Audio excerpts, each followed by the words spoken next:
दोस्तों, क्या आपने कभी महसूस किया है कि सब कुछ होने के बाद भी अंदर एक खालीपन रहता है। ना कोई बड़ी परेशानी, ना कोई बड़ी कमी, फिर भी मन बेचैन रहता है। और लोग कहते हैं नाम जप करो, शांति मिलेगी, शक्ति मिलेगी। लेकिन अगर मैं आपसे कहूं कि यह पूरी सोच ही गलत है। नाम जप आपको कुछ देता नहीं है, क्योंकि जो आप खोज रहे हैं वह पहले से ही आपके भीतर मौजूद है। नाम जप कोई भविष्य का सौदा नहीं है, यह एक याद दिलाने की प्रक्रिया है। एक ऐसी प्रक्रिया जो धीरे धीरे आपके भीतर छिपी उस शक्ति को जगाती है जिसे आप कभी खोए ही नहीं थे। और जब यह शक्ति जागती है तो जीवन बाहर से वही रहता है, लेकिन भीतर सब कुछ बदल जाता है। तो सवाल यह नहीं है कि नाम जप से आपको क्या मिलेगा, सवाल यह है नाम जप के बाद आपके अंदर से क्या हट जाएगा।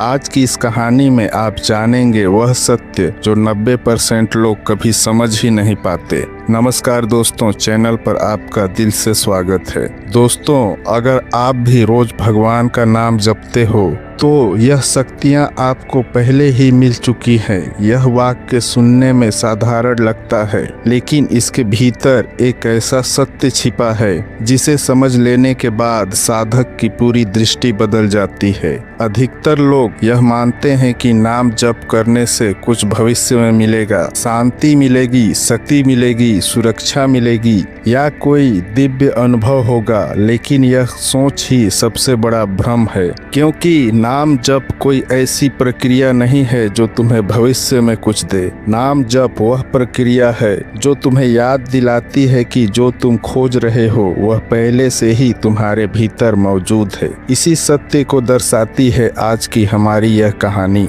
एक गांव में अनिरुद्ध नाम का लड़का रहता था। अनिरुद्ध का जीवन बाहर से सामान्य था, लेकिन भीतर एक निरंतर बेचैनी चलती रहती थी। वह सुबह उठता, अपने काम में लग जाता, लोगों से बात करता, हंसता बोलता, लेकिन जब रात को अकेला होता तो भीतर एक खालीपन उभर आता। वो खालीपन किसी एक कारण से नहीं था। वो ना दुख से जुड़ा था, ना असफलता से। सब कुछ होते हुए भी कुछ अधूरा सा लगता था। अनिरुद्ध को यह समझ नहीं आता था कि वह आखिर चाहता क्या है। बस इतना जानता था कि जो जीवन वो जी रहा है वह भीतर से संतोष नहीं दे रहा है। किसी दिन किसी ने उसे नाम जप की बात की। उसने पहले इसे भी बाकी बातों की तरह ही सुना था। उसे लगा यह भी एक और उपाय होगा, जैसे लोग तनाव के लिए बताते हैं। फिर भी उसने नाम जप शुरू कर दिया, ना किसी नियम से, ना किसी श्रद्धा से, बस नाम लेता रहा। शुरुआत में कुछ भी नहीं बदला, मन वैसे ही भागता रहा, विचार वैसे ही आते रहे। कई बार उसे लगा कि वह केवल शब्द दोहरा रहा है, कुछ नहीं हो रहा। लेकिन नाम जप का काम यही नहीं है कि वह तुरंत दिखाए। नाम जप का काम धीरे धीरे भीतर उतरना। यह महसूस किया कि कुछ दिनों बाद उसकी प्रतिक्रियाएं थोड़ी बदलने लगी हैं। पहले किसी बात पर वह तुरंत गुस्सा हो जाता था, अब वही बात आती थी लेकिन गुस्सा तुरंत नहीं उठता। बीच में एक छोटा सा अंतर आने लगा था। वही अंतर नाम जप की पहली शक्ति थी। वह शक्ति थी ठहराव। अनिरुद्ध को यह समझ नहीं आया कि यह बदलाव कहाँ से आ रहा है। उसने कोई प्रयास नहीं किया, उसने अपने स्वभाव को बदलने की कोशिश नहीं की थी, फिर भी कुछ बदल रहा था। यही नाम जप का रहस्य है। यह तुम्हें बदलने की कोशिश नहीं करता, यह तुम्हें इतना ठहराव देता है कि परिवर्तन अपने आप होने लगता है। दिन बीते गए, अनिरुद्ध नाम जप करता रहा, कभी बैठकर, कभी चलते हुए, कभी काम करते करते समय। धीरे धीरे नाम उसके लिए कोई विशेष क्रिया नहीं रहा। वह जैसे सांस के साथ चलने लगा। उसे यह भी महसूस हुआ कि वह अब हर समय भविष्य के बारे में नहीं सोचता। पहले उसका मन हमेशा आगे की चिंता में उलझा रहता था। अब वही विचार आते थे, लेकिन उनमें उतनी पकड़ नहीं होती थी। यह नाम जप की दूसरी शक्ति थी, भय का कमजोर पड़ना। अनिरुद्ध को पहली बार यह अनुभव होने लगा कि सुरक्षा बाहर से नहीं आती। पहले वह सुरक्षा लोगों, परिस्थितियों और नियंत्रण में खोजता था। अब उसे भीतर एक अजीब सा भरोसा महसूस होने लगा था, जैसे कुछ भी हो जाए वह पूरी तरह टूटेगा नहीं। यह भरोसा किसी तर्क से नहीं आया था, यह अनुभव से आया था। नाम जप ने उसके जीवन की समस्याएं नहीं हटाई, जिम्मेदारियां वही थी, चुनौतियां वही थी, लेकिन वह अब उनके सामने पहले जैसा कमजोर नहीं महसूस करता था। यह वह बिंदु था जहां अनिरुद्ध ने पहली बार सोचा कि शायद नाम जप सच में कुछ कर रहा है, भले ही वह समझ न पा रहा हो। समय के साथ नाम जप अनिरुद्ध के जीवन का पृष्ठभूमि संगीत बन गया। वह नाम जप करने बैठता नहीं था, नाम उसके साथ चलता था। कई बार ऐसा होता कि वह किसी काम में डूबा होता और अचानक भीतर वही नाम चल रहा होता, बिना प्रयास, बिना इच्छा। पहले वह नाम को पकड़ने की कोशिश करता था, अब नाम उसे पकड़े हुए था। यहीं से नाम जप की सबसे गहरी यात्रा शुरू होती है, क्योंकि जब साधक प्रयास छोड़ देता है तभी कृपा काम करती है। यह भी देखा कि अब वह अपने विचारों से उतना जुड़ा नहीं रहता। विचार आते थे लेकिन वह तुरंत उन्हें सच नहीं मान लेता था। पहले वह हर विचार के साथ बह जाता था, अब वह उन्हें देख पाता था। यही देखने की शक्ति नाम जप से जागती है। धीरे धीरे उसका अहंकार भी कमजोर पड़ने लगा। पहले उसे सही साबित होना बहुत जरूरी लगता था, अब वह कई बार चुप रहना चुन लेता था। उसे यह समझ आने लगा कि हर बात में जीतना आवश्यक नहीं है, कई बार चुप रहना ही सबसे बड़ी समझदारी होती है।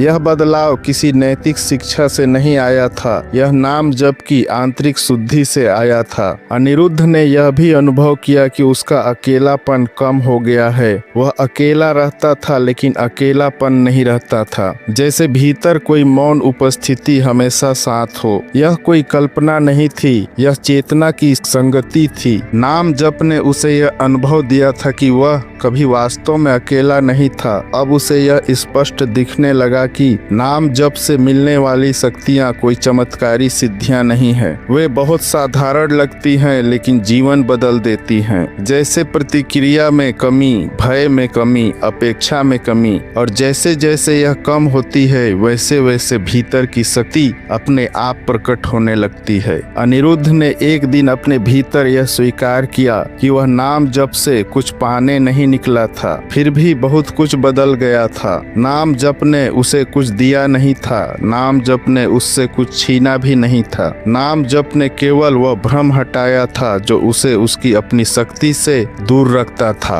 और यहीं उसे यह सत्य समझ आया कि जब तुम नाम जपते हो तो शक्तियाँ तुम्हें मिलती नहीं है, वे पहले से ही तुम्हारे भीतर होती हैं। नाम जप केवल उन्हें जागृत कर देती हैं। समय के साथ अनिरुद्ध ने यह महसूस करना शुरू किया कि नाम जप अब उसके जीवन की कोई अलग गतिविधि नहीं रहा। पहले वह नाम लेता था, फिर नाम उसकी आदत बना और अब नाम उसकी चेतना की पृष्ठभूमि बन चुका था। कई बार वह यह भी भूल जाता था कि वह नाम जप नहीं कर रहा है, लेकिन भीतर कहीं वही नाम बहता रहता था, जैसे नदी बहती है बिना यह पूछे कि उसे बहना है या नहीं। यही वह बिंदु था जहां नाम जप प्रयास से हटकर स्वाभाविकता में बदलने लगा। इस अवस्था में अनिरुद्ध को कई बार भ्रम भी हुआ। उसका मन पूछता था कि क्या यह सच में कोई आध्यात्मिक प्रगति है या सिर्फ आदत का असर। लेकिन जब वह अपने जीवन को देखता तो फर्क साफ दिखाई देता था। पहले छोटी छोटी बातें उसे भीतर तक हिला देती थीं, अब वही बातें आती थी लेकिन उनके भीतर पहले जैसी शक्ति नहीं रह गई। दुख अब भी आता था लेकिन वह स्थायी नहीं रहता था।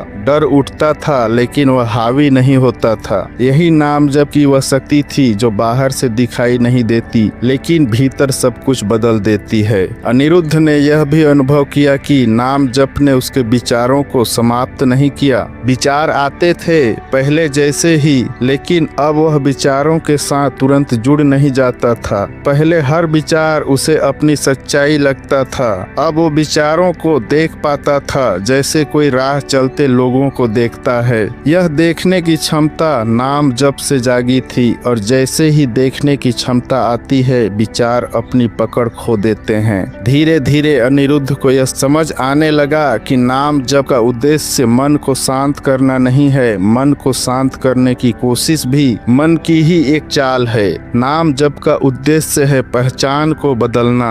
जब तक वह स्वयं को मन मानता था तब तक हर विचार उसे खींच ले जाता था। अब वह देखने लगा था कि मन उसके भीतर एक प्रक्रिया है, लेकिन वह मन नहीं है। यही बोध सबसे बड़ी शक्ति है, क्योंकि जहाँ पहचान बदलती है वहीं पीड़ा कमजोर पड़ जाती है। इस चरण में अनिरुद्ध के भीतर अहंकार के सूक्ष्म रूप सामने आने लगे। पहले उसका अहंकार स्पष्ट था, सही साबित होना, नियंत्रण रखना, प्रशंसा चाहना। अब वह अहंकार और भी सूक्ष्म हो गया था। कभी यह भाव आता कि वह अब दूसरों से अधिक शांत है, कभी यह विचार आता कि वह आध्यात्मिक रूप से आगे बढ़ रहा है। लेकिन नाम जप की एक गहरी कृपा यह थी कि जैसे ही ऐसा कोई भाव उठता वह जल्दी ही दिखाई भी देने लगता था, और जो दिखाई दे जाता है वह टिक नहीं पाता। अनिरुद्ध ने यह भी देखा कि अब वह दूसरों को बदलने की कोशिश कम करने लगा है। पहले वह चाहता था कि लोग उसकी समझ को माने, उसकी बातों को समझें। अब वह यह स्वीकार करने लगा था कि हर व्यक्ति अपनी चेतना के स्तर से ही जीवन को देखता है। यह स्वीकार उसे उदासीन नहीं बना रहा था, बल्कि उसके भीतर करुणा जगा रहा था। जब अपेक्षा गिरती है तब करुणा अपने आप बहने लगती है। अब अनिरुद्ध का अकेलापन लगभग समाप्त हो चुका था। वो कई बार लेकिन भीतर किसी तरह की कमी महसूस नहीं होती थी, जैसे कोई मौन उपस्थिति हमेशा साथ हो। यह कोई कल्पना नहीं थी, क्योंकि यह भावना स्थिर थी। पहले उसकी भावनाएं परिस्थिति के साथ बदल जाती थी, अब यह उपस्थिति बनी रहती थी। यही नाम जप की वह शक्ति थी जिसे शब्दों में समझना कठिन है, लेकिन जिसे अनुभव किया जा सकता है। समय के साथ अनिरुद्ध ने यह भी देखा कि नाम जप ने उसके जीवन में निर्णय लेने के तरीके को बदल दिया है। पहले वह बहुत सोचता था, बहुत विश्लेषण करता था और फिर भी भ्रम में रहता था।